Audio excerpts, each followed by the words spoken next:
Welcome to The Explainer. Today, we're going to tackle a pretty tricky philosophical idea, deconstruction. But here's the twist. Instead of getting bogged down in modern theory, we're actually going to look to an ancient story that, believe it or not, might just hold the key to understanding it all. So let's just dive right in with this classic puzzle from the ancient Chinese philosopher Zhuangzi. Now, on the surface, it's a pretty simple question, right? But what it does is so profound, it completely shakes up our most basic assumptions about reality, about who we are, and about what we think we actually know for sure. It is the perfect place for us to start. So here's our game plan for unpacking this. We'll start by looking at this problem of either-or thinking. Then we'll explore 3 really powerful tools from Zhuangzi to help us break out of it.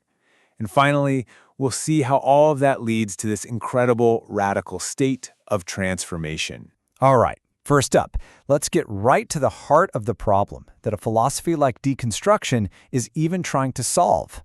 And it's a habit of mind that's so common, we barely even notice we're doing it. It's this habit of seeing the world in just black and white. You know, our minds just love putting things in these neat, tidy pairs. You're either a success or a failure, something's either good or it's bad, it's either me or it's you. But what if this whole binary logic, this either-or way of thinking, is actually a kind of cage? Deconstruction says, hey, wait a minute, reality is way messier. It's more fluid, it's full of possibilities that just don't fit into these simple little boxes. Now here is a really common trap people fall into. It's easy to think that deconstruction just means, blending two opposites, like black and white, to make a nice harmonious gray. But that's not it at all. See, if you just blend them, you're still left with a new single thing, a new one. Deconstruction is much, much more radical. It's not about blending the man and the butterfly, it's about taking apart the very structure that forces us to choose between them in the first place. It's like looking at a line drawn in the sand and asking, hang on, who drew this line and why did they draw it right here? Okay, so how do we actually do that? How do we dismantle these things? Well, Zhuangzi gives us our first essential tool, and it has everything to do with how we decide to use our minds. So he gives us this contrast between two ways of thinking. On the one hand, you've got what's called the xuxin, or the constructing mind. This is our everyday default setting. It's the part of our brain that just loves to build frameworks, create categories, make judgments, and put everything in its proper place. But then on the other hand, there's the xuxin, the emptying mind. And this is a mind that actively practices letting go of all those rigid structures just to see what's actually there, without all the baggage and prejudice. Let's move on to our next tool, and you'll see how it builds on that idea of an empty mind. This one challenges our most fundamental ideas about what has value. I mean, let's face it. We live in a world that is obsessed with young, or usefulness. We're always asking, what can this do for me? Is it efficient? What's the profit? It's the logic of the marketplace. But Zhuangzi comes along and champions young, uselessness. He asks us to see the profound value in things that have no practical economic purpose, things that are valuable simply because they exist, kind of like a gift that's given with absolutely no expectation of getting something back. And this is where the really radical potential of this idea starts to shine.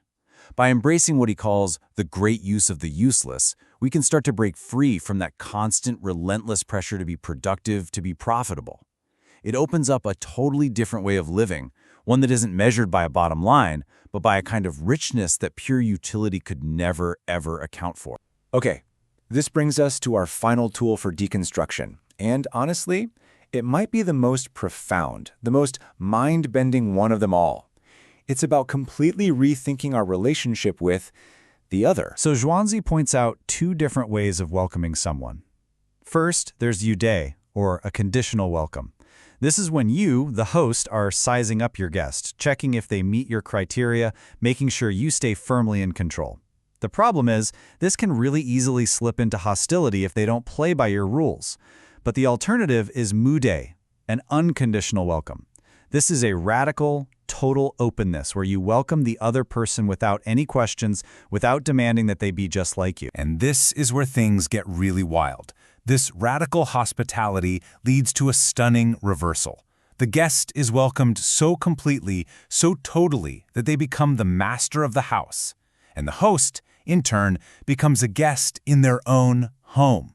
And just like that, boom, the fixed roles of host and guest, of me and you, just completely dissolve. So what happens when we put it all together? What happens when we actually practice using that emptying mind, when we embrace the power of uselessness, and when we offer this kind of unconditional welcome to the world around us? Well, we arrive at a state that Zhuangzi calls mowa. It roughly translates to the transformation of things. And this isn't just some intellectual idea. It's a state of being.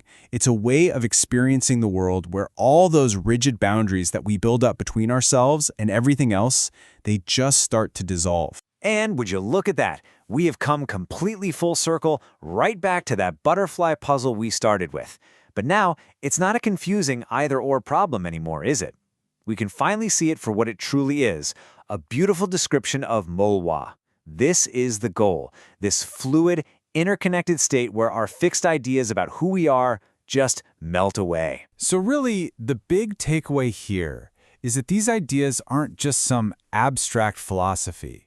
They're a practical path. By emptying the mind, by embracing the useless, and by welcoming the other, you can actually move toward this state of mohua. You can experience the world not as a collection of separate things, but as one dynamic, interconnected flow. And that leaves us with one final thought to chew on. That either-or framework. It tells us we have to be one thing, a man or a butterfly, a success or a failure. But what if? What if you just let that go? If you stop trying to nail down exactly who you are, what incredible transformations might become possible in your own life?